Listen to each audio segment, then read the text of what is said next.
Amen. Salue ton voisin, dis-lui la grâce est avec toi ce matin. La grâce est avec toi. La grâce est avec toi. Si ton voisin de gauche ou de droite ne sourit pas, regarde un autre voisin, dis-lui la grâce est avec toi ce matin. Avec toi ce matin. La grâce avec vous. Dis-lui la grâce t'a localisé ce matin. La grâce t'a localisé ce matin. Amen. Et si nous sommes là, c'est que la grâce du Seigneur nous a localisés. Et par sa grâce, il va encore nous faire du bien. Gloire à Dieu. Gloire à Dieu. Amen.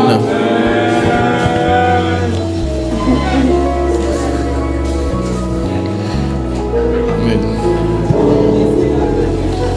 Alors nous sommes toujours dans notre série d'enseignements sur les porteurs de grâce et les transferts de grâce. On peut le dire ensemble, les porteurs de grâce et les transferts de grâce.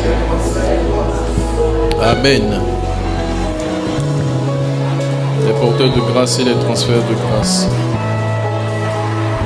Alors dimanche passé, nous avons défini la grâce.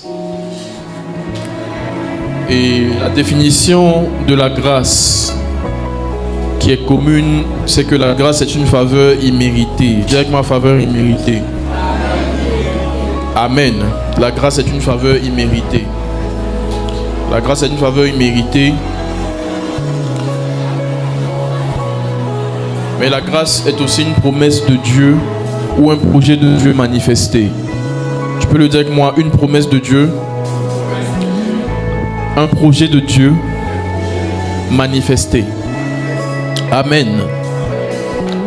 C'est pourquoi lorsque Dieu te promet des choses, lorsque Dieu t'annonce des choses, et puis plus tard ces choses se réalisent, tu peux te permettre de dire Dieu m'a fait grâce. Amen.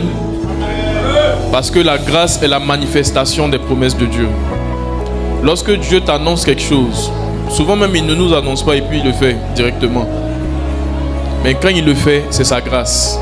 Amen. Tu peux dire que moi c'est sa grâce. Donc la grâce est une faveur imméritée. La grâce est aussi une promesse de Dieu manifestée.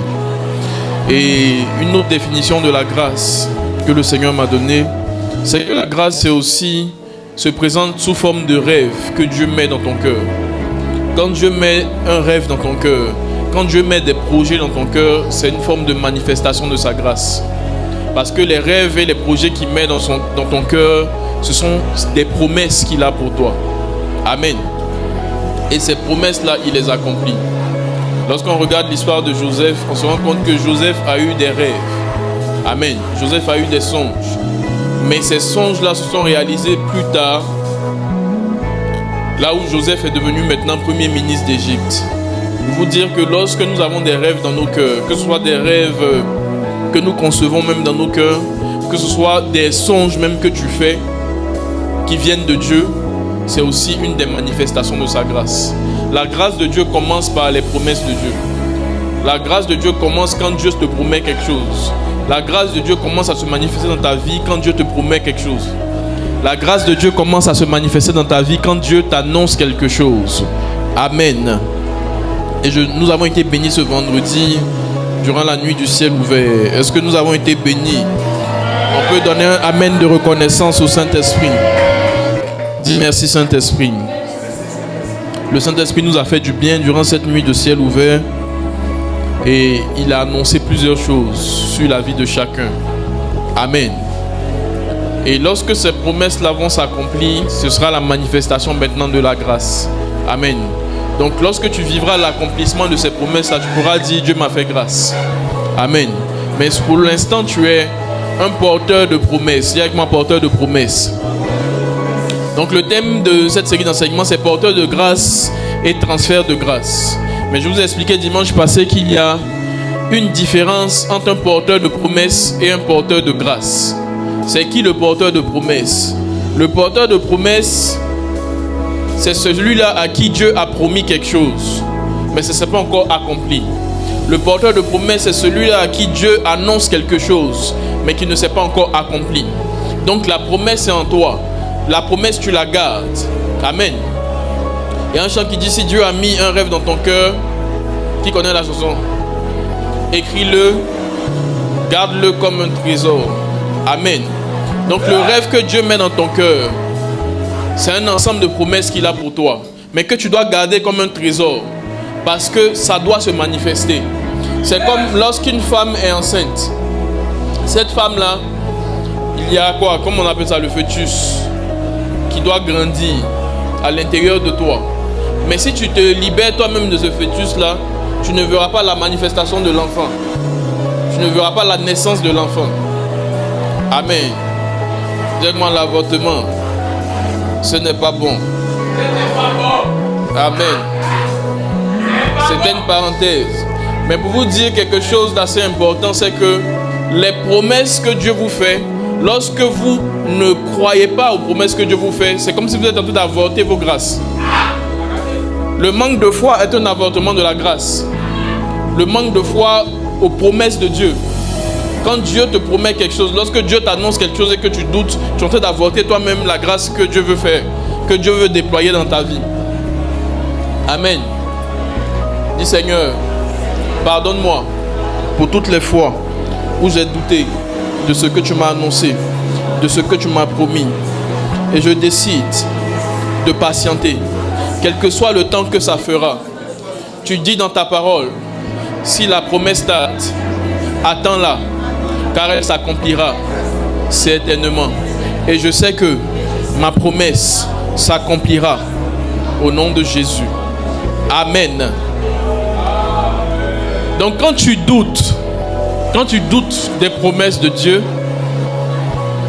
tu es en train de toi-même avorter la manifestation de tes grâces. Donc nous sommes des porteurs de promesses, mais nous sommes aussi dans certains autres domaines des porteurs de grâce. Dis avec moi, porteur de grâce. Le porteur de grâce, c'est celui-là à qui Dieu a fait une promesse, mais pas seulement la promesse, mais Dieu a manifesté maintenant la promesse.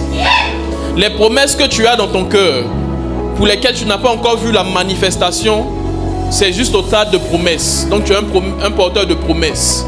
Mais les promesses que Dieu t'a faites et tu as vu la manifestation, là maintenant dans ces domaines-là, tu es devenu un porteur de grâce. Dis avec moi, porteur de grâce. Amen. Donne un puissant amen à Jésus.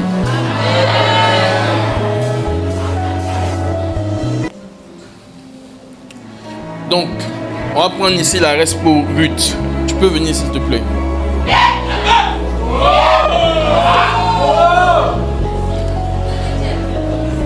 Amen. Donne un bon amen pour elle.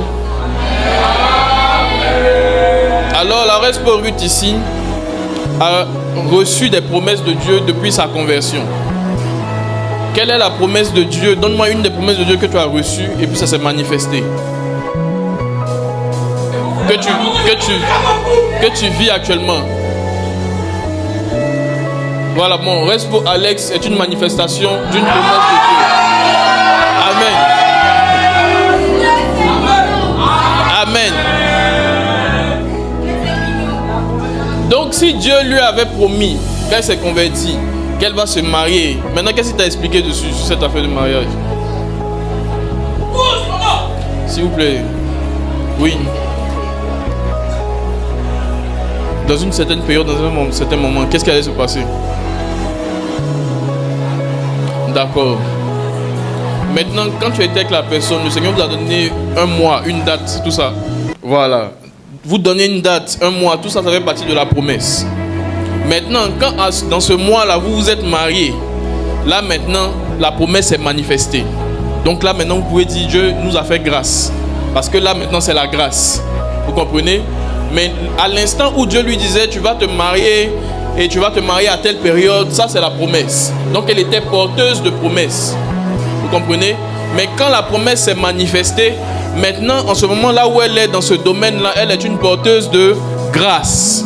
Dis-moi, porteuse de grâce. Amen. Donc tu deviens un porteur de grâce quand la promesse se manifeste.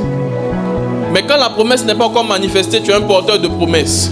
Donc dans ce domaine qui est le mariage, elle est une porteuse de grâce. Donc si tu veux te marier, tu peux semer dans sa vie.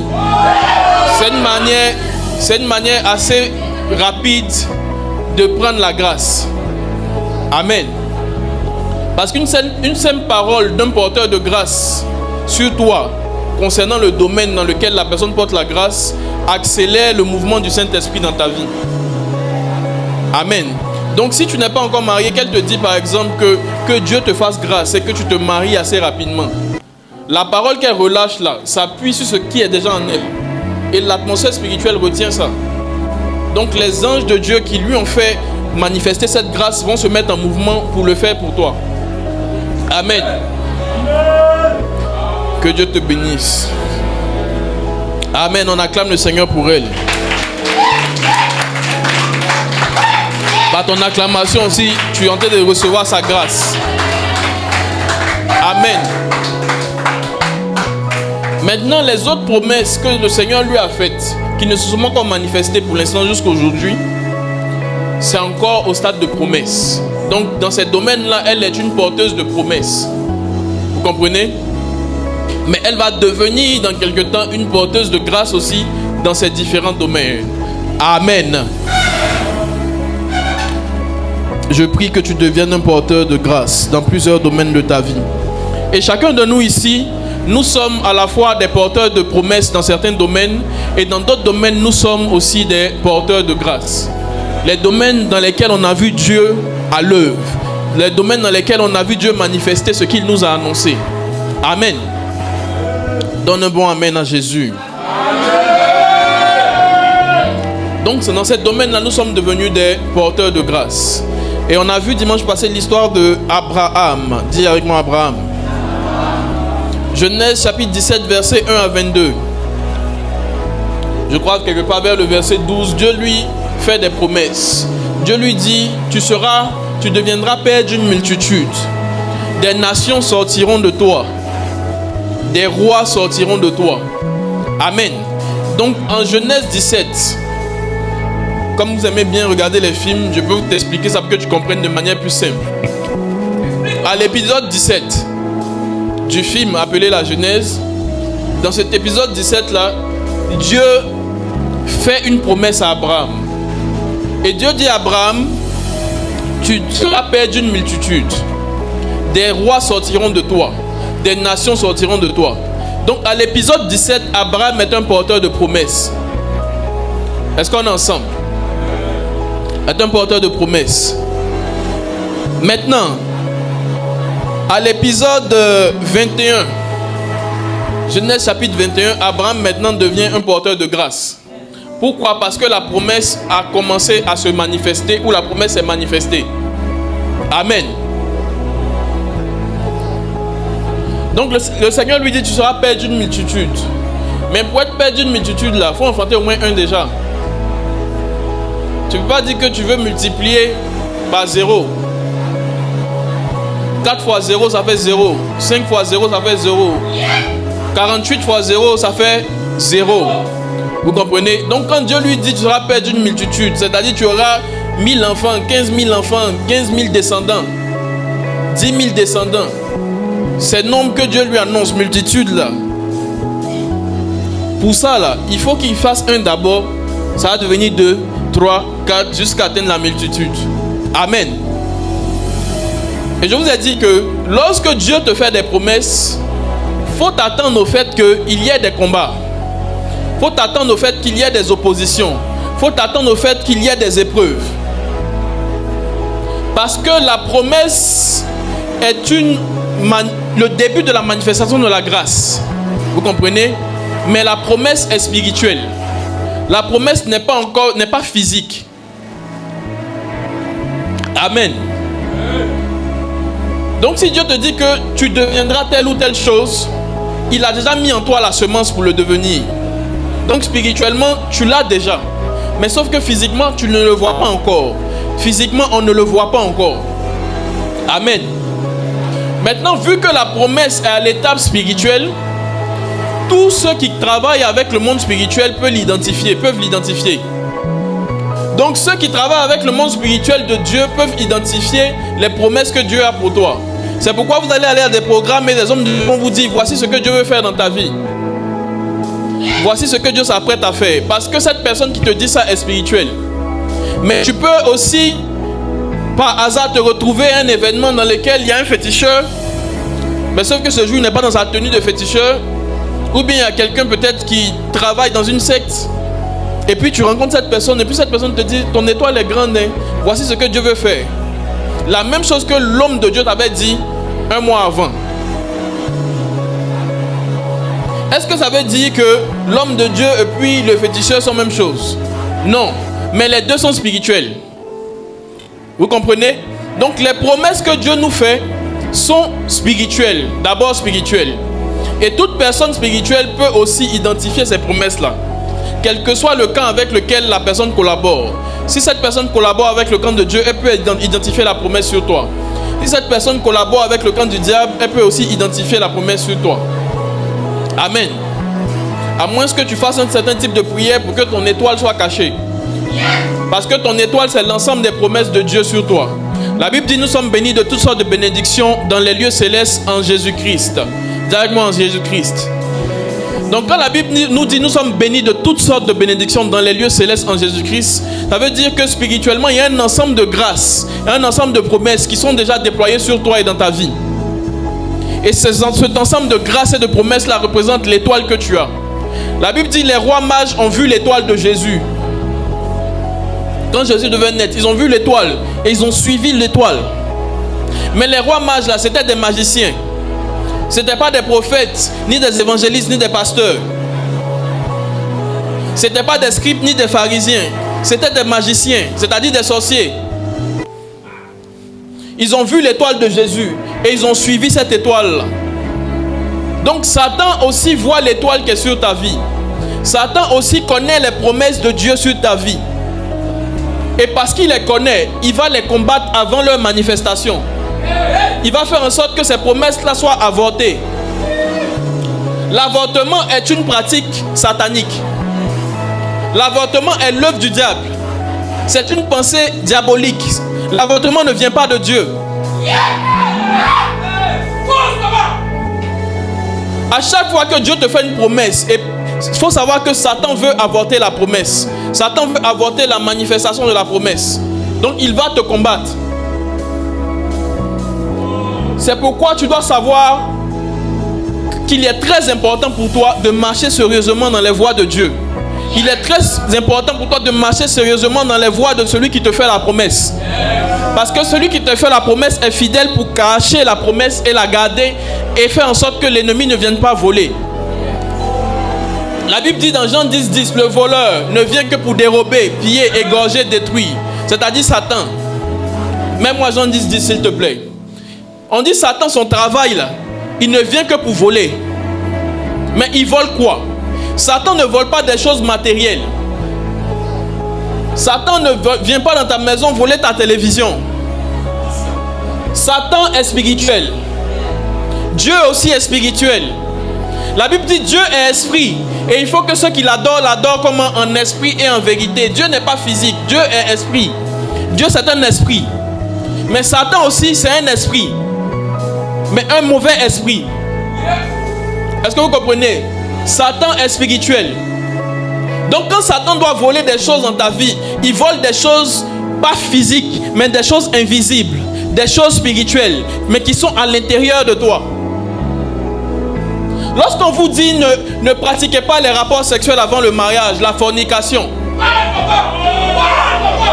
Lorsqu'on vous dit ces choses-là, c'est pas pour vous punir. C'est pas pour vous empêcher d'avoir du plaisir. Mais c'est parce qu'on connaît les réalités spirituelles derrière ça. Les rapports sexuels sont réservés à quoi? Au mariage. Est-ce que vous comprenez? Et je vous ai dit dimanche passé, le mariage représente un parapluie qui te couvre de la pluie, qui te protège de la pluie. Donc quand tu sors de ce parapluie, la pluie va te toucher. Les attaques du diable vont te toucher. Donc des rapports sexuels en dehors du mariage, avant le mariage, favorisent et permettent à l'ennemi de venir voler les grâces qui sont dans ta vie. On dit le voleur ne vient que, dis avec moi, ne vient que. C'est-à-dire que c'est son travail. Le diable là, c'est son travail, il est là pour ça. Il est là pour voler vos grâces. Comment tu peux expliquer qu'un jeune homme finit d'avoir des rapports sexuels avec une femme et puis 3 jours après il perd son travail? On le renvoie. Comment? Elle t'a volé le travail. Rapport sexuel de combien de minutes? On ne sait même pas combien de minutes tu as fait là-bas. Mais dans ça là, on a volé ta grâce. Le vol se fait d'abord spirituellement avant de se faire physiquement. Satan vole tes grâces spirituellement. Et puis après, quelque temps après, tu constates ça dans le monde physique. Tu constates des blocages dans le monde physique. Tu constates que tu commences à tourner en rond. Tu constates que tu commences à perdre des choses. Les choses que tu arrivais à obtenir facilement, maintenant c'est difficile pour toi de les avoir. Pourquoi? Parce que tu lui ouvres des portes. On dit le voleur, mais un voleur n'entre pas dans une maison s'il n'y a pas une porte ou une fenêtre qui est ouverte. Et tu ouvres les portes, les fenêtres de ta vie par le péché. Dis avec moi le péché. Donc le péché, c'est comme si ton portail est déjà. Et puis Satan vient. La Bible dit notre corps est le temple de Dieu. Dis avec moi le temple de Dieu. Et je vous dis très souvent, un temple, c'est une maison. Donc quand la Bible te dit que ton corps est le temple de Dieu, ça signifie que ton corps a des portes et des fenêtres. Ta vie a des portes et des fenêtres. Amen. Donc quand tu rentres dans le péché, c'est comme si tu ouvres les fenêtres de ta vie. Tu ouvres les portes de ta vie. Maintenant, n'importe qui peut rentrer. Maintenant, le voleur, Satan, lui, il est là. La Bible dit, il rôde comme un lion rugissant, cherchant qui dévorer. Donc, il rôde autour de ta vie. Il rôde autour de toi. Ton corps qui est le temple de Dieu. Dès qu'il voit une petite fenêtre qui est ouverte, il rentre. Maintenant, quand un voleur rentre dans ta maison, là, dis-moi, c'est toi qui choisis ce qu'il doit voler. Il a le choix. Il a le choix, tout est devant lui. Donc ta grâce du mariage est devant lui. La grâce du travail est devant lui. Ta percée financière est devant lui. Mais par un seul rapport sexuel, il est rentré.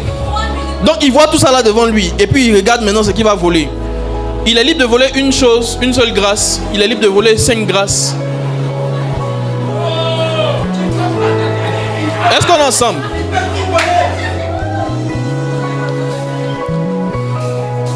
Donc Satan vous a volé. Satan nous a volé par le péché. Joseph était conscient de ce qui était à l'intérieur de lui. C'est pourquoi quand la femme de Potiphar a voulu avoir des rapports avec lui, il a fui. La Bible dit fuyez l'impudicité. Joseph a fui. Dis à un voisin, Joseph a fui.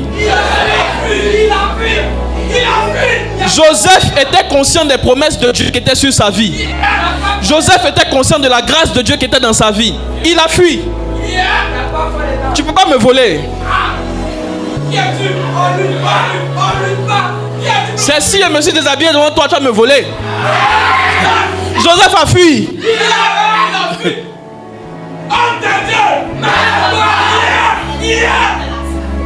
Amen. Joseph a fui. C'est parce que tu ne fuis pas que tu es volé. Tu ne fuis pas. Tu essaies d'expliquer que c'est pas trop mauvais. Tu essaies de justifier ça. C'est parce que tu justifies que Satan te vole. Vous tous ici, vous êtes des porteurs de promesses, de grandes promesses. Mais pourquoi ta destinée est limitée?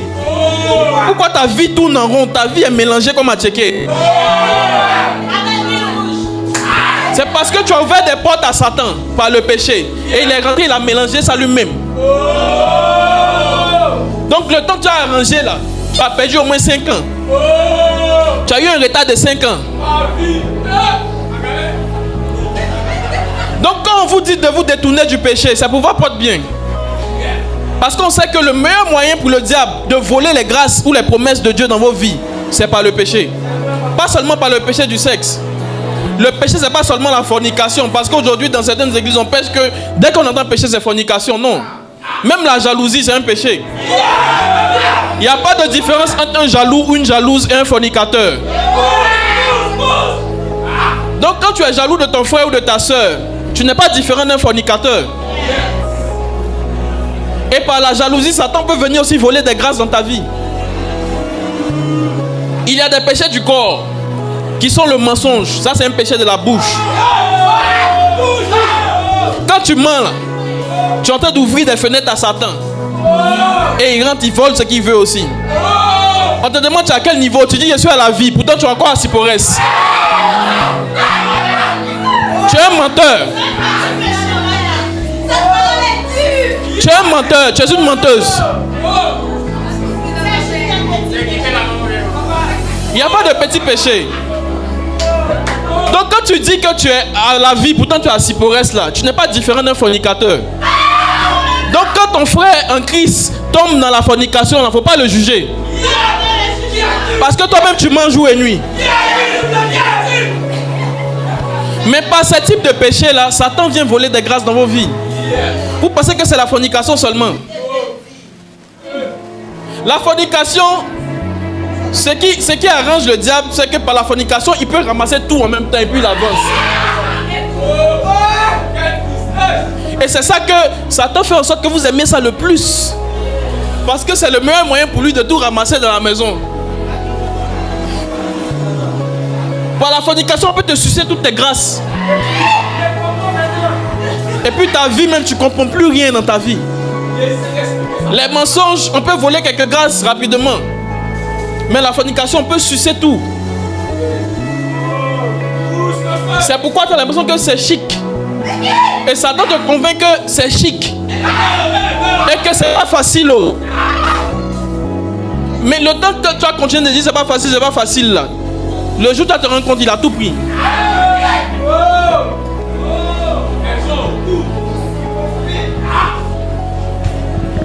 Maintenant, quand ces personnes-là avec qui vous tombez dans ces péchés-là finissent avec vous, vous vous séparez de manière bizarre, vous avez les gourmets inutiles. Quand la même personne va se mettre avec quelqu'un d'autre là, c'est qu'elle a pris chez toi là. Quand elle chute avec la personne là, elle prend les malédictions de la personne, elle lui transfère les bénédictions qui sont en elle. Donc souvent là, il y a un gars qui est en train de construire un immeuble là-bas, c'est ton immeuble qu'il est en train de construire. Maintenant toi tu essaies de construire. Tu essaies de construire, c'est chaud. Depuis la maison là inachevée. Souvent même pour acheter terrain c'est compliqué. Parce qu'ils ont volé, ils ont transféré ça quelque part.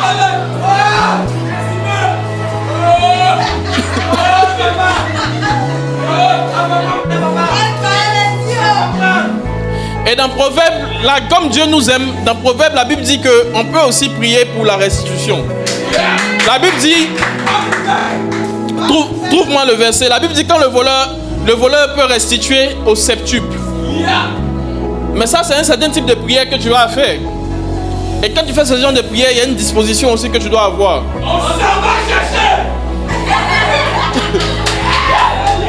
Amen. Il y a une certaine disposition que tu dois avoir. Il y a une certaine vie que tu dois commencer à mener. Tu dois marcher sincèrement avec le Seigneur.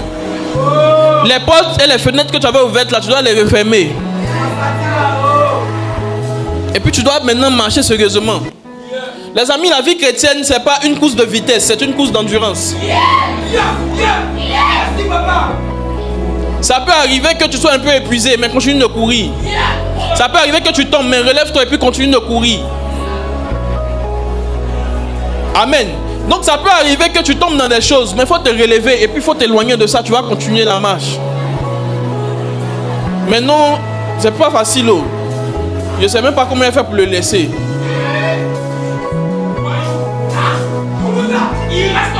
Je ne sais même pas comment il fait pour le laisser.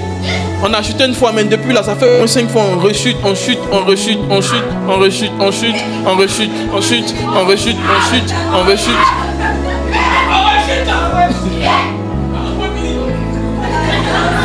Donc vous êtes en train de faire les transferts comme ça.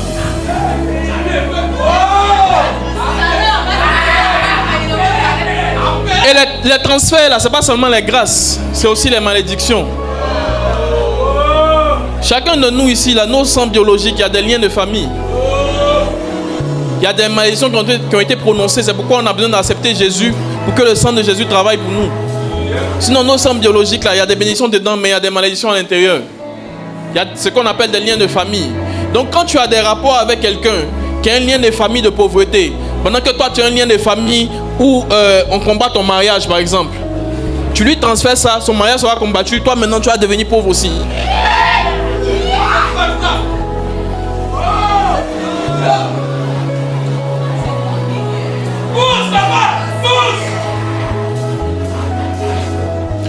Donc Dieu promet à Abraham, il lui dit tu seras père d'une multitude. Dis avec moi, père d'une multitude.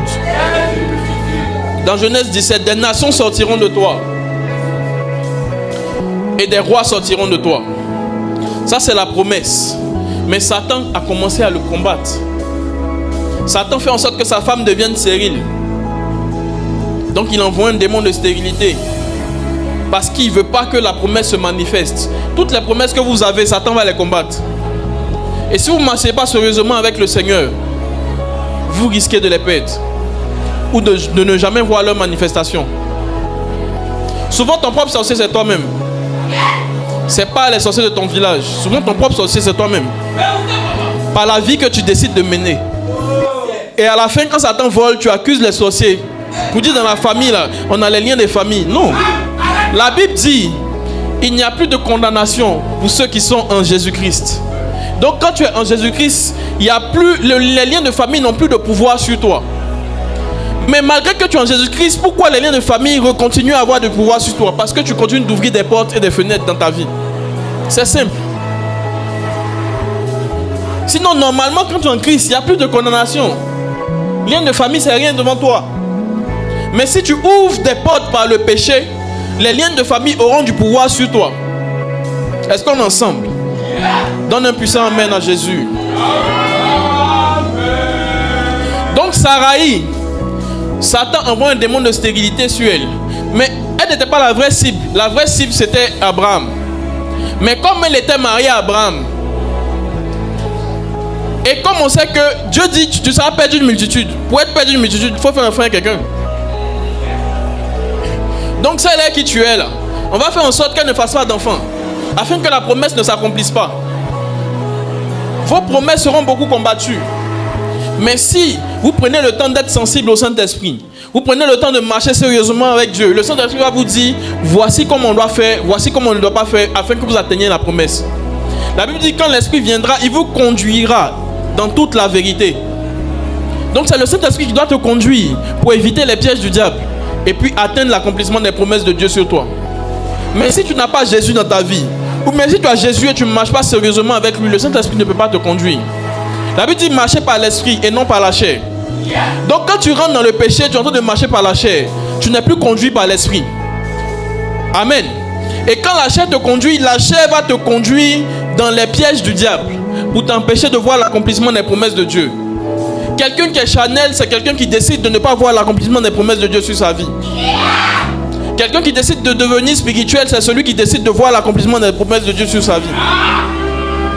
Regarde un voisin, dis-lui, marche par l'esprit. Sois quelqu'un de spirituel.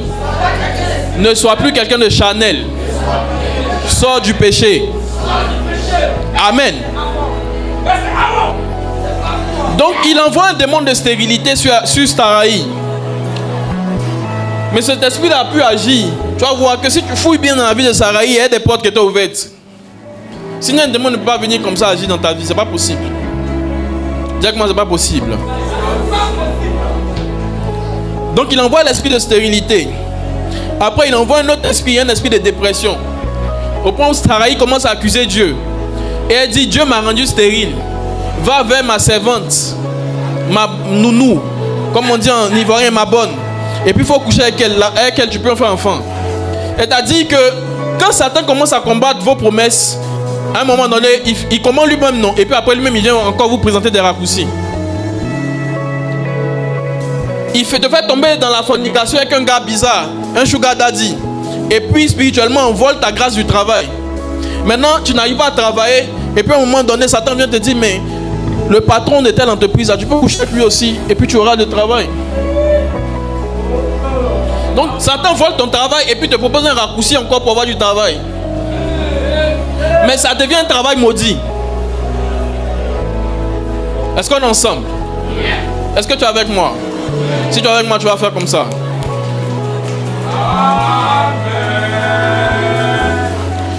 Gloire à Dieu.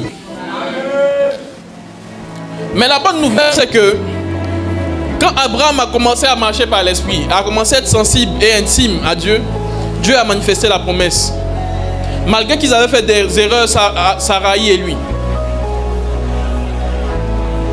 Malgré les erreurs, Dieu fait grâce. Si tu te répands sincèrement, si tu décides de changer de chemin, si tu décides de te consacrer véritablement au Seigneur, de marcher sérieusement avec lui. Quand tu regardes dans ta vie là, tu ne sens pas qu'il y a du retard dans certains domaines. Mais le retard vient d'où? Le retard vient d'où? Le retard vient du fait que tu as commencé à un moment donné à marcher d'une certaine manière, à vivre une certaine vie que tu ne vivais pas avant, à rentrer dans certaines pratiques, dans certains péchés que tu ne faisais pas avant. Souvent tu te regardes dans le miroir et puis tu dis, hey, je suis devenu autre chose. Oh.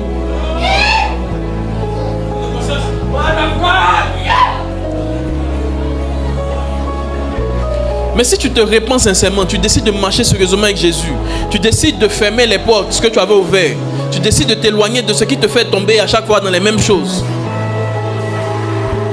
tu vas voir que la grâce de Dieu va te repositionner. Il va te prendre, il va t'arranger et puis il va te positionner. Si tu te répands sincèrement, il y a le temps où on est faible, mais il faut un temps aussi où on est fort. Tu ne peux pas passer ta vie à être faible. Non, c'est ma faiblesse. Et puis tu dis ma faiblesse. C'est ma faiblesse. C'est mon péché mignon. Donc le péché, comme tu juges qu'il est mignon, tu veux nous expliquer qu'il est mignon. Pourtant il n'y a pas de mignon péché. Tous les péchés sont laids. Mais tu sais expliquer, c'est ma faiblesse. Il ne peut pas m'empêcher de mentir. Il ne fait pas exprès, ça sort comme ça. Ça sort comme ça sort. C'est ça qui crée les blocages dans nos vies. Donc si tu te répands sincèrement, tu décides de changer de chemin, tu décides d'être sérieux avec Dieu. En fait, beaucoup de gens vivent la vie chrétienne pour les projecteurs. C'est-à-dire quoi? Beaucoup sont des hypocrites spirituels. Qu'est-ce qu'on appelle les projecteurs? C'est les yeux des gens. Ce qu'on dit en ivoirien, yeux de foule. Devant les yeux de foule, tu montres que tu te sanctifies. On regarde tes statuts WhatsApp, tu prêches, tu évangélises. La sanctification, la sanctification. Mais derrière, tu te masturbes. Mais sur Facebook, on te voit, tu évangélises, tu parles de Jésus. Mais souvent, tu es dans les couloirs bizarres. Non, mais c'est mon cheminant. Mais de temps en temps, on tombe, mais on fait les efforts. On fait les efforts. Quand ça devient dur, là, faut couper. Faut couper. Numéro que je dois supprimer, faut supprimer. Les amitiés dont tu dois te débarrasser, débarrasse-toi. Quand tu es venu sur la terre, est-ce que tu es venu avec tes amis? Quand tu sortais du ventre là, tes amis sortaient avec toi dans le ventre là. Et puis quand on meurt là, c'est que c'est une seule place. Il n'y a pas place de tes amis.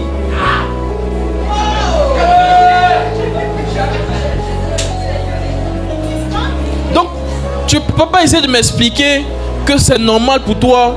C'est pas facile pour te débarrasser de certaines personnes qui t'empêchent d'avancer avec Dieu. Tu dois prendre la décision. Pendant que tu m'entends ce matin, prends la décision de te débarrasser de certaines personnes. Sinon, les promesses de Dieu sur ta vie ne vont jamais se réaliser. Tant que tu vas vivre dans le péché, tant que tu vas marcher dans la mauvaise vie, toi depuis des... Et puis il y en a là, ils essaient d'expliquer qu'ils sont chrétiens. Tu es païen, hein, mais tu as expliqué que tu es chrétien. Ma famille prie, ma maman prie. Quand il était petit, il faisait culte d'enfant. On m'a baptisé, on m'a confirmé, on m'a reconfirmé. Mais tu es baptisé, tu es reconfirmé, mais tu te drogues. Tu es baptisé, tu es reconfirmé, mais tu es impudique. De quel baptême tu me parles? De quelle confirmation tu me parles? Ce qui va me confirmer que tu es en Christ, c'est que tu t'éloignes du péché.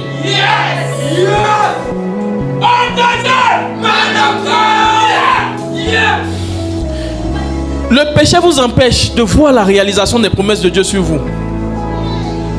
Quand Abraham a pris sa vie au sérieux avec Dieu, Dieu a réalisé dans Genèse 21. On dit Saraï enfanta maintenant un fils, Isaac, le fils de la promesse. Mais quand il était dans le péché, il a pris les raccourcis, il a suivi sa femme dépressive. Parce que c'est la dépression qui a envoyé Saraï à lui dire non, on va coucher avec Agar. C'est un esprit, un démon de dépression. Fais attention quand tu commences à déprimer. La dépression conduit toujours au péché. La dépression conduit toujours au péché. 2 jours là, je sais que je ne sens pas, mais la vie m'énerve, tout m'énerve. Quand tu commences à dire ça là, c'est que, en fait, c'est comme s'il y a une grâce qui est en train de venir vers toi et puis Satan commence à te faire déprimer pour t'éloigner de ça. Et puis il te fait tomber dans un truc bizarre. Donc, Sarai enfanta Isaac. La promesse maintenant s'est manifestée. À partir du moment où la promesse est manifestée, Abraham est devenu maintenant, à partir de ce jour-là, un porteur de grâce. Dans le domaine, Père d'une multitude, des nations sortiront de toi, des rois sortiront de toi. Il est devenu un porteur de grâce. Parce que un est sorti déjà. Amen. Donne un bon amen à Jésus.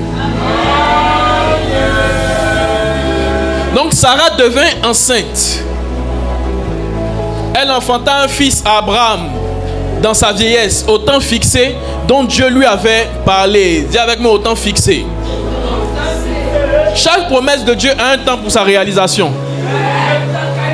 De la même manière dont Satan connaît les promesses de Dieu, de la même manière il connaît aussi les temps pour la réalisation des promesses. Parfois il ne vole pas la promesse, mais il te retarde juste, ou bien il te fait accélérer.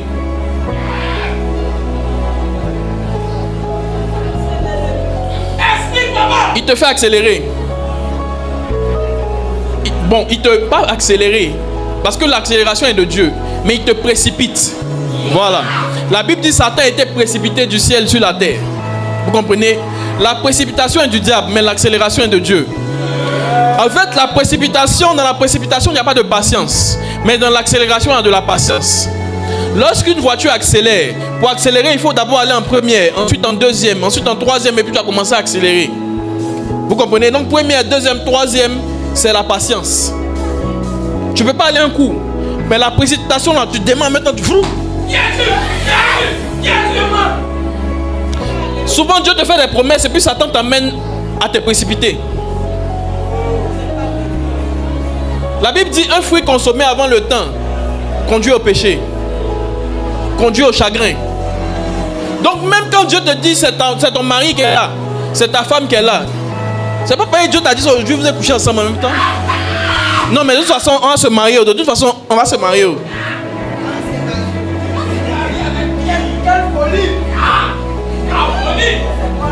C'est pourquoi même après quand vous vous mariez, il y a des combats. Combats peut-être pour enfanter, combats dans tel domaine, combats dans tel domaine, mais les combats là viennent de vos chutes du cheminement, de vos flirts dans les fiançailles. La Bible dit qu'il y a un temps pour embrasser dans Ecclésiaste, c'est pas moi qui ai écrit. La Bible dit qu'il y a un temps pour embrasser, il y a un temps pour s'éloigner des embrassades. Donc quand vous vous embrassez dans le cheminement, vous vous caressez, ça va vous rattraper dans le mariage là-bas. Bon, un gars même qui t'a embrassé dans le cheminement, c'est que dans le mariage il va aller embrasser ailleurs.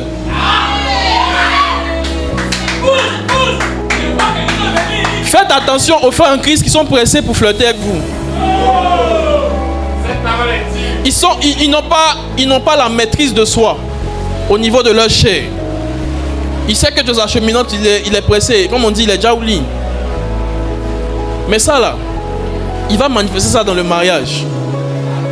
Donc si tu vois ça chez lui, commence à prier pour lui pour que ça parte. Sinon, s'il rentre avec ça dans le mariage, s'il n'a pas traité ça avant le mariage, dedans là-bas, ses collègues au travail, il ne va pas se maîtriser. Il ne va pas se manifester, se maîtriser. C'est ma collègue. Oh. Maintenant, collègue là, souvent, elle rentre dans le bureau. Et puis le soir, il vient au travail, le soir, il vient à la maison, il sourit avec toi. Bonsoir, chérie. Mais dans la journée, il est en train de lever dans son bureau, elle, la collègue. C'est après tu te rends compte qu'il t'a trompé à la secrétaire. Mais en fait, là, c'est pas mener t'a trompé à la secrétaire, c'est quand il flirtait toi dans le cheminement là qui te trompait à la secrétaire. C'est-à-dire ce qui était en lui là, c'était sa tromperie à la secrétaire là. C'était ça, les flirts dans le cheminement, les chutes dans le cheminement. Tu appelais ça chute, mais ça s'appelait tromperie à la secrétaire. Est-ce qu'on est ensemble? Qui comprend ça? Donc, au temps fixé par Dieu, tu dois saisir les promesses. Tu dois saisir la manifestation des promesses. Eux, Dieu leur a fait grâce. Le Seigneur a rattrapé et racheté le temps. La Bible dit Dieu rachète le temps. Dieu a racheté le temps et puis ils ont pu saisir la promesse au bon moment. Mais sinon, le raccourci qu'ils ont pris, Agar, ça pouvait même les retarder. Et puis le temps allait passer. Mais ça a été une grâce. Je ne sais pas quel type de prière Abraham a fait à Dieu. Parce qu'après, forcément, il s'est repenti. Sinon, la promesse n'allait pas se manifester. Donc, si tu sais, tu connais ta vie aujourd'hui, tu connais tes faiblesses, tu connais les péchés qui te fatiguent. Pendant que tu es en train de m'entendre là, dans ton cœur commence à te repentir. La repentance là, c'est pas confesser ses péchés à Dieu. La repentance, c'est confesser plus abandonner. Quand tu confesses sans abandonner, tu ne t'es pas repenti. La repentance, c'est changer de chemin. Confesser et puis changer de chemin. Mais quand tu confesses et puis tu es toujours sur le même chemin, tu as toujours les mêmes fréquentations qui te mettent dans les mêmes choses, tu ne t'es pas repenti. Quelqu'un qui se repent s'éloigne. Si ta main droite est une occasion de chute pour toi, coupe-la et jette-la loin de toi. Dis avec moi, loin de toi. Loin de moi. Amen. Donc ce que tu sais que ça te conduit dans les mêmes choses là, faut couper et puis jeter ça loin de toi. Si tu veux aller loin dans ta vie, si tu veux voir les promesses de Dieu se réaliser, faut couper. Regarde un voisin, faut lui dire faut couper. Faut bien couper. Faut couper sérieusement. Amen. Donne un puissant amen à Jésus.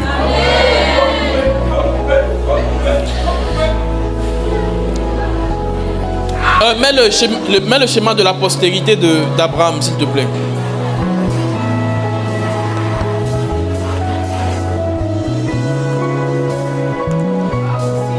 Amen.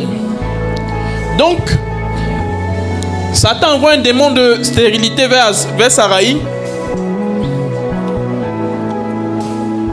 pour empêcher tout cela de venir. Tout cela, c'était la promesse. Et puis il envoie un esprit de dépression et puis elle lui dit va coucher avec Agar. Lui aussi sans coucher avec Agar, il fait un enfant là-bas. Ismo. Maintenant, mais malgré ça, lorsqu'on va dans Genèse chapitre 21 verset 12, on voit que malgré ça, Ismo a reçu quand même une grâce qui était en Abraham. Allons sur Genèse 21 verset 12 et puis on va revenir sur le schéma. Sarah devint enceinte. Genèse 21 verset 12. Donc Abraham, mais Dieu dit à Abraham que cela ne déplaise à tes yeux à cause de l'enfant et à cause de ta servante. Accorde à Sarah tout ce qu'elle te demandera, car c'est d'Isaac que sortira une postérité qui te sera propre. Je ferai aussi des nations du fils de ta servante, car il est ta postérité. 14. Abraham se leva de bon matin. Amen. Reviens sur le verset 13. Donc, Dieu lui dit, je ferai aussi des nations. Je ferai aussi une nation du fils de ta servante. C'est-à-dire le fils d'Agar là. Il sera aussi, de lui aussi sortira une nation. Est-ce que vous comprenez? C'est une promesse que Dieu avait faite à Abraham. Donc, quand il a pris le raccourci, l'enfant qui est sorti là, il a reçu aussi cette grâce là. C'est pourquoi je vous dis souvent, quand on prend les raccourcis, on jette nos grâces de manière inutile. Donc les descendants maintenant d'Ismaël, ce sont aujourd'hui qui sont les Arabes. Depuis des années, il y a toujours guerre là-bas. Donc ils sont devenus une nation, ils sont très prospères. Ils sont très prospères. Arabie Saoudite, Afghanistan, quoi. Dubaï. Mais il y a toujours Bafou. Et c'est une sorte de réclamation sur leur sang. Maintenant, la promesse est manifestée. Isaac est venu, Ismaël est venu. Donc Dieu a fait grâce à Abraham. Reviens sur le schéma s'il te plaît. De la généalogie. Dieu lui fait grâce, Isaac, Rebecca. Maintenant, Isaac, lui aussi, il rencontre Rebecca. Ils ont un enfant. Ils ont deux enfants plutôt, Jacob et Ésaü. Maintenant, Jacob reçoit un certain type de bénédiction de la part de son père. Et de lui maintenant sortent toutes les nations que Dieu avait promis à Abraham. Amen. Et on parle des 12 tribus d'Israël, du peuple d'Israël. La tribu de Gad, Azer, Ruben, Siméon, Lévi, tout cela. Donc ça fait partie des nations. Et ainsi de suite, aujourd'hui, le monde est peuplé. Amen. Donc Abraham est devenu effectivement un père d'une multitude. Mais il a eu des combats à ce niveau-là. Dès le début, Satan combat les promesses. Mais c'est à vous de faire du sérieux avec Dieu. C'est à vous de vous repentir. Et puis de marcher tout droit dans la voie du Seigneur. Amen. On va aller dans Genèse chapitre 37. Genèse chapitre 37. On vient sur le schéma d'abord. Avant Genèse 37. Reviens sur le schéma s'il te plaît. Donc parmi les descendants de Jacob, qui sont la postérité d'Abraham, il y a un jeune homme nommé Joseph. Dis-moi Joseph. Vous voyez la même manière dont Sarai a proposé à Abraham de prendre un raccourci. Finalement il s'est retrouvé avec 2 femmes. C'est quand Sarai est morte il s'est mis maintenant avec une autre femme encore qui est tout. C'est-à-dire qu'il ne pouvait même pas rester à Agar seul. Il a pris une autre femme. Donc cet esprit de plusieurs femmes là, ça a continué dans leur sang. Donc en même temps que les grâces ont continué aussi dans le sang, mais ce même lien là a continué. Donc Jacob aussi, voici ces femmes qui sont là. Maintenant Jacob, une de ses femmes, Rachel, enfante Joseph. Dis-moi Joseph. Allons maintenant dans Genèse 37. Joseph aussi était un porteur de promesses. Dis-moi porteur de promesses. À quel moment Joseph est devenu un porteur de promesses? Dieu dit à Abraham, qui est l'arrière-grand-père de Joseph, n'est-ce pas? Dieu dit à Abraham, des rois sortiront de toi. Un roi, c'est celui qui règne sur un royaume. C'est celui qui dirige un royaume. C'est une promesse. Maintenant, Jacob, père de Joseph, a cette même grâce-là en lui. Porte cette promesse-là en lui, porte la grâce en lui. Il enfante Joseph, la grâce est transférée. Amen. C'est pourquoi je vous dis aussi, par les rapports sexuels, les transferts se font. Les transferts de grâce peuvent se faire de diverses manières. Mais une des méthodes, c'est aussi les rapports sexuels. Parce que par des rapports, c'est un mélange de sang. Lorsque 2 sexes opposés se contractent, se connectent, il y a un mélange de sang. Donc tout ce qui est dans le sang de l'un va chez l'autre, tout ce qui est dans le sang de l'autre va chez l'un. Amen. Et si de là sort un enfant, les grâces et les malédictions dans la vie de chacun rentrent aussi chez l'enfant. Donc une des grâces que Abraham avait, c'était que des rois sortiront de lui. Jacob est son enfant. Jacob aussi reçoit cette grâce-là. Amen. Des nations sortiront aussi de Jacob. Des rois sortiront de Jacob. Donc cette grâce-là est en Jacob. Maintenant regardez Genèse 37, versets 3 à 4. On dit Israël. Jacob. Jacob aimait Joseph plus que tous ses autres fils. Plus que tous ses autres fils. L'amour d'un père pour son enfant va l'emmener à relâcher les grâces et les bénédictions qui sont en lui. C'est pourquoi tu dois chercher à te faire aimer par Dieu le Père. Tu dois toucher son cœur. Et si Dieu le Père aussi te donne des parents biologiques, parents spirituels, il faut tout faire pour gagner leur amour. Les meilleurs transferts de grâce se font par l'amour. La Bible dit Dieu a tant aimé qu'il a donné Jésus. Jésus est une grâce pour nous.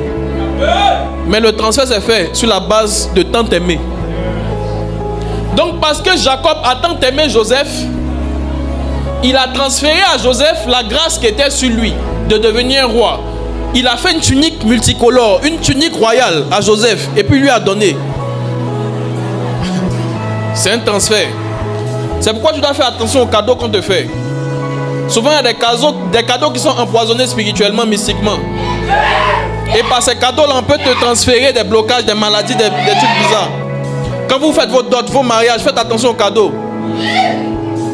Ce n'est pas tous les cadeaux qu'on accepte. Si le Saint-Esprit te dit ça là, ne rentre pas dans ta maison et que ça ne rentre pas avec ça. Il y a des gens qui sont rentrés avec des tableaux et puis à partir de là, les enfants tombent malades chaque jour. Quand tu pries maintenant, Dieu te révèle que c'est le tableau là que tu as reçu à ta dot. Par un cadeau, on peut te transférer une grâce. Mais par un cadeau, on peut te transférer une malédiction. Donc par le cadeau de la tunique qu'il a faite à son fils qu'il aimait le plus, il a transféré la grâce de devenir roi. C'est à cet instant-là que Joseph a eu la grâce pour régner. Amen. Donc il a reçu par là l'onction pour ça. Il a reçu la grâce pour ça. Maintenant, regardons encore. Genèse 37, du verset 5 au verset 11. Joseph fait un songe. Joseph eut un songe. Dis avec moi un songe. Je vous ai dit une des manifestations de la grâce. Lorsque je vous donnais les définitions de la grâce, une des manifestations, c'est aussi les rêves que vous avez dans vos cœurs, ou même les rêves que vous avez en songe. Quand vous dormez, les rêves qui viennent de Dieu, là, c'est aussi des manifestations de la grâce. Parce que dans ces rêves, Dieu veut vous faire des promesses. Et ces promesses, ça deviendront maintenant des grâces. Lorsqu'elles se manifesteront. Amen. Est-ce qu'on est ensemble? Donne un puissant amen à Jésus. Regarde ici ce qui s'est passé avec Joseph. Donc, il a eu le manteau que son père lui a fait. Donc, il y a une grâce sur lui, qui est de la grâce pour devenir roi. Joseph, maintenant, a un songe. Et il raconte ce songe à ses frères, qui le haït davantage. Mais le songe dit quoi?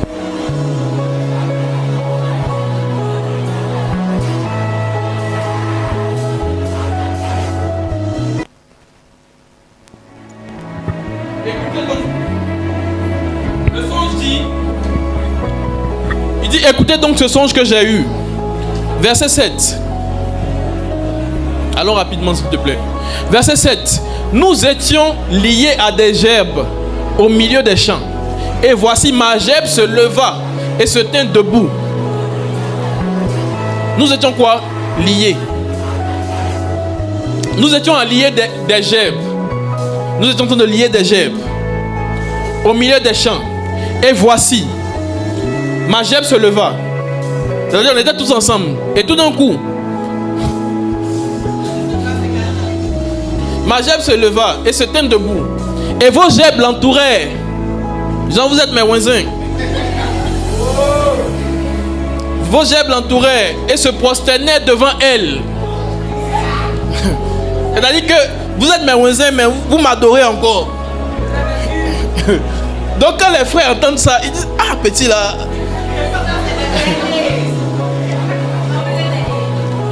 Ses frères lui disent, est-ce que tu régneras sur nous?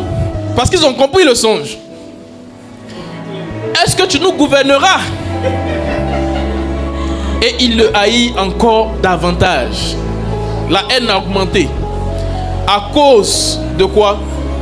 De ses songes, à cause de ses paroles. Parce qu'ils ont compris que songe, ça là, c'est une grâce. C'est pas tout le monde qui a ce genre de songe. C'est une promesse que Dieu est en train de lui faire. Donc il y a eu maintenant la jalousie. La plupart des promesses viendront avec des épreuves, viendront avec des adversités, des jalousies, des combats inutiles que les gens vont vous faire. Mais restez droit dans les voies du Seigneur pour que la promesse s'accomplisse. Donc Joseph reçoit la promesse ici par ce songe qu'il fait. Mais la promesse, je vous ai dit, toute promesse est localisée par l'ennemi, par le diable, et puis vous conduit en même temps dans des adversités, dans des épreuves. Regardez ce que Joseph vit. Genèse 37, verset 18 à 24.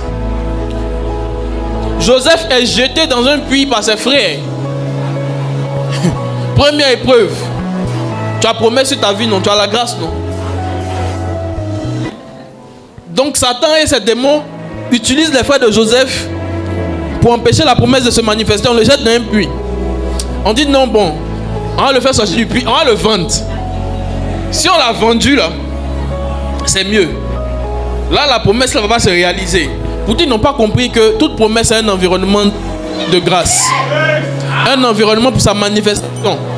Souvent, là où on te jette, on est en train de te conduire dans l'environnement pour manifester ta grâce. Là où tu vis des rejets par des personnes, ces personnes-là sont des instruments pour te conduire là où Dieu veut t'envoyer. Mais ils vivaient ces épreuves-là. Les épreuves arriveront. Les adversités arriveront. Tout dépend de l'attitude que tu as dans l'épreuve.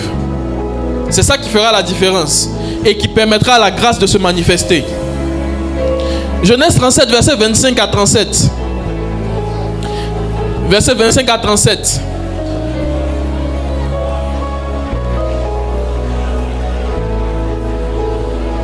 On dit s'assit ensuite, ses frères, s'assit ensuite pour manger. Ayant levé les yeux, il vit une caravane d'Ismaélites. Les Ismaélites, ce sont les descendants d'Ismaël.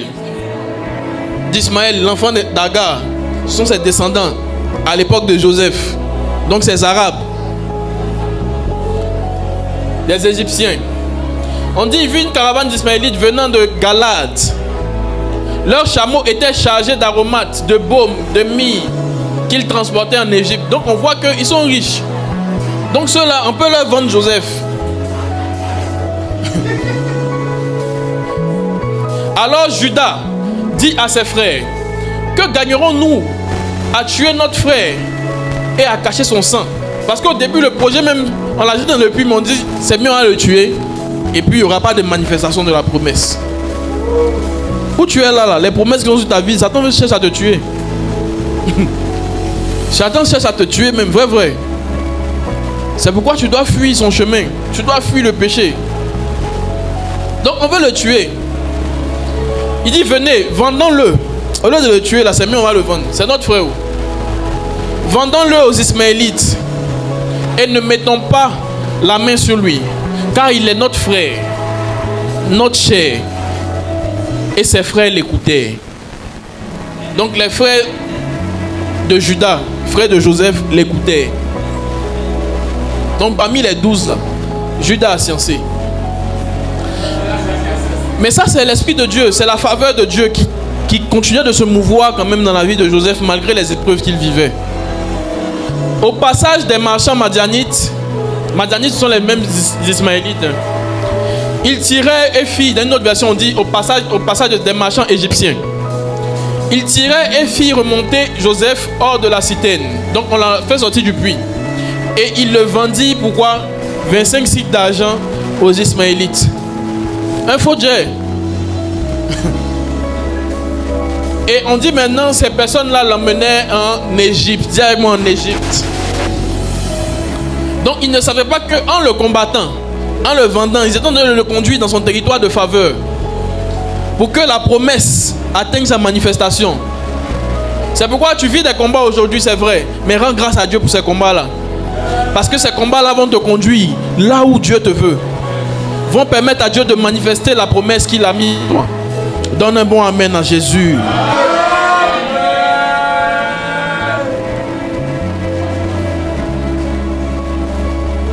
Amen, amen. Est-ce que tu peux me trouver, je t'ai donné un schéma où il y a la prison, il y a toutes les étapes que Joseph a vécues.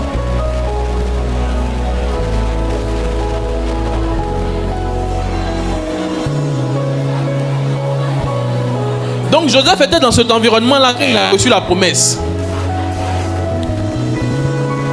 Amen. Le territoire de son père Jacob, appelé Israël.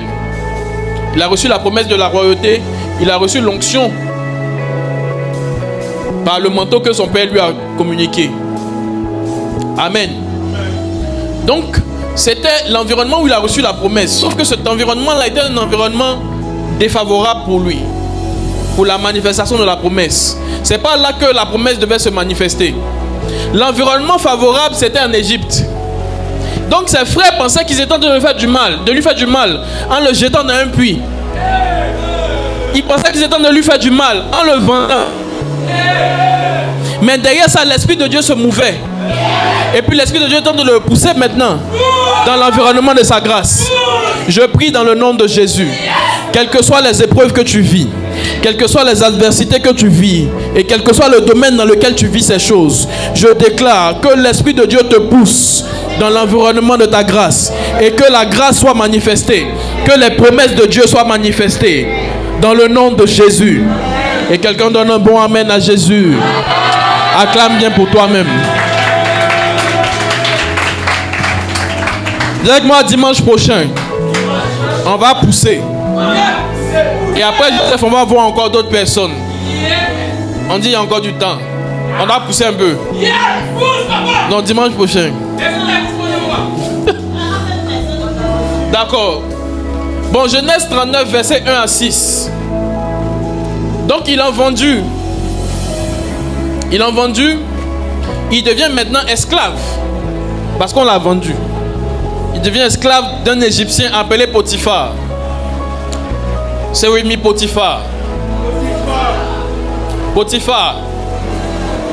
Il devient esclave de Potiphar. Amen.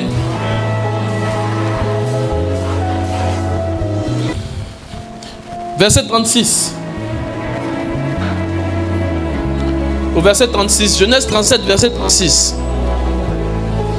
Genèse 37, verset 36. Pardon. Commençons par le verset 36. Genèse 37, 36. Les Madianites le vendirent. Donc eux, ils l'ont vendu aux Madianites. Amen.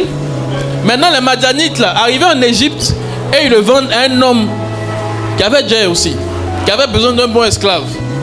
Bien mignon, bien beau. Amen.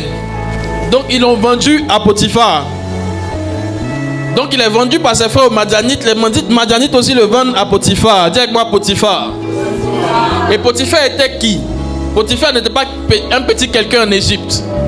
Il n'était pas n'importe qui en Égypte. On dit qu'il était l'officier de Pharaon, chef des gardes. Amen. C'est-à-dire le chef de la garde républicaine. C'était Potiphar. Donc Potiphar n'était pas loin de chez le président. La garde républicaine n'est toujours pas loin de la maison du président. Potiphar n'était pas loin de chez le roi. Donc ça signifie que Joseph, qui avait la promesse de royauté, il n'était pas loin maintenant de là. Il était chez Potiphar. Dis avec moi, chez Potiphar. Que Dieu te conduise chez Potiphar. Tu vas penser que chez Potiphar, tu es trop esclave. Tu vis trop de difficultés. Mais derrière ça, il y a ta grâce. Amen. Derrière ton patron bizarre, il fait au moins 3 mois avant de te payer. Derrière ça, il y a une autre grâce qui va te conduire quelque part. Derrière tes stages, tu es en stage, tu refais stage, tu es en stage. Il y a une grâce. Amen. Maintenant, Joseph devient esclave de ce monsieur-là, Potiphar. Genèse 39, verset 1 à 6. Genèse 39, verset 1 à 6. On fit descendre Joseph en Égypte. Directement, on fit descendre Joseph en Égypte. Amen. C'est-à-dire qu'on le pousse dans son territoire de faveur. Les gens croient te faire du mal en te jalousant, en te combattant, même tes propres frères. Mais là, on est en train de te pousser quelque part. Si tu es sensible au Saint-Esprit, si malgré les épreuves, tu restes attaché au Seigneur. Parce que souvent, quand on commence à vivre des combats et des épreuves, on dit Dieu m'a abandonné. On commence à vivre dans le péché maintenant. On commence à faire des choses que Dieu ne veut pas pour nous. Pourtant, c'est dans l'épreuve même que tu dois te consacrer davantage. C'est dans la galère même que tu dois te consacrer davantage. C'est quand ça ne va pas, tu n'as même pas l'argent pour manger, tu dois laisser faire de sugar daddy, te consacrer davantage. Dieu va te nourrir. Amen. Mais dans l'épreuve, parfois, on s'éloigne de la voie du Seigneur. Joseph, malgré les épreuves, il est resté droit dans ce que Dieu voulait et dans sa marche avec Dieu. Regardez ce qui s'est passé. On le fit descendre en Égypte chez Potiphar, officier de Pharaon, chef des gardes, égyptien. Il acheta des Ismaélites qu'il y avait fait descendre. Allons rapidement. L'Éternel fut avec lui. L'Éternel fut avec qui? Avec Joseph. Amen. Et la prospérité l'accompagna. Il habitait dans la maison de son maître l'Égyptien. Son maître vit que l'Éternel était avec lui. Son maître même qui n'est pas spirituel, qui n'est pas chrétien, mais qui est spirituel, de l'autre côté. Il a vu que petit là, il a une grâce sur lui. Dieu est avec lui. Parce que depuis petit là, il est dans ma maison. Tout ce qui fait marche. Amen. Je prie que la grâce t'accompagne partout. Je prie que la faveur de Dieu t'accompagne partout. Jusqu'à te propulser dans la manifestation de ta royauté au nom de Jésus. Quelqu'un peut acclamer le Seigneur. Dimanche prochain, on va toucher la suite.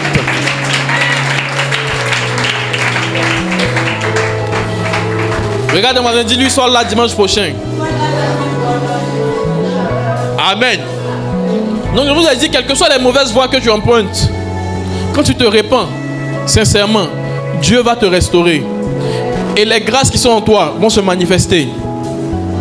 Et je voulais savoir ici, est-ce qu'il y a quelqu'un dans ce lieu qui veut vraiment se donner au Seigneur ou qui veut même se redonner au Seigneur? Tu sais que pendant longtemps, ça a été difficile de marcher sérieusement avec le Seigneur. Pendant longtemps même, tu es resté loin du Seigneur. Mais maintenant, tu veux vraiment te donner à lui. Tu vas juste lever la main. Et puis, je vais prier pour toi. Si tu veux vraiment donner ta vie à Jésus, te donner au Seigneur, lève la main, lève bien la main, lève bien la main. Yes. Lève bien la main. Et maintenant, tu vas faire un second pas. Tu vas te lever. Tu vas te lever. Si tu as levé la main, tu vas te lever maintenant. Ceux qui ont levé les mains. Je ne parle pas de tout le monde. Ceux qui ont levé la main. Je vais prier pour vous. Amen. Tu vois? Maintenant, vous allez venir devant.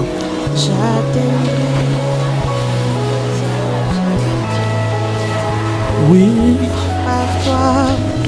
J'aurai la victoire. Quelles que soient les oppositions. Amen. Vous allez lever les deux mains et dire avec moi, Seigneur Jésus, jusqu'au bout là-bas. Tu vas dire avec moi, Seigneur Jésus. Seigneur Jésus. Les autres doivent tendre les mains vers eux. Tu vas dire, Seigneur Jésus, ce matin, j'ai entendu ta parole et je prends la décision de marcher sérieusement avec toi. Je te donne ma vie. Je te donne mon cœur. Prends la première place. Ma vie t'appartient. Mon esprit t'appartient. Mon âme t'appartient. Mon corps t'appartient. Je m'offre ce matin à toi. Que ton sang vienne me laver de tout péché. Effacer les réclamations sur ma vie. Et que ton sang vienne me restaurer. Par ton Saint-Esprit, tu me repositionnes. Tu me repositionnes dans les promesses que tu as pour moi. Et ta grâce se manifeste dans ma vie. Au nom de Jésus, tu peux acclamer le Seigneur. Que la grâce de Dieu soit sur toi. Que la grâce de Dieu soit avec toi. Que la grâce de Dieu soit avec toi. Que la grâce de Dieu soit avec toi. Que la grâce de Dieu soit avec toi. Que la grâce de Dieu soit avec toi. On acclame encore pour eux. Vous pouvez retourner à vos places. Acclame bien pour eux. Tu es ma force, mon bouclier. Amen. Alors tout à l'heure, quand on va demander aux nouveaux de sortir, ceux qui sont venus devant tout de suite, vous allez aussi partir dehors avec les nouveaux. Et puis on va aussi échanger avec vous. Amen. On va échanger avec vous sur la décision que vous venez de prendre. Donc l'équipe de l'évangélisation va se charger d'échanger avec vous. Amen. Donne un puissant amen à Jésus.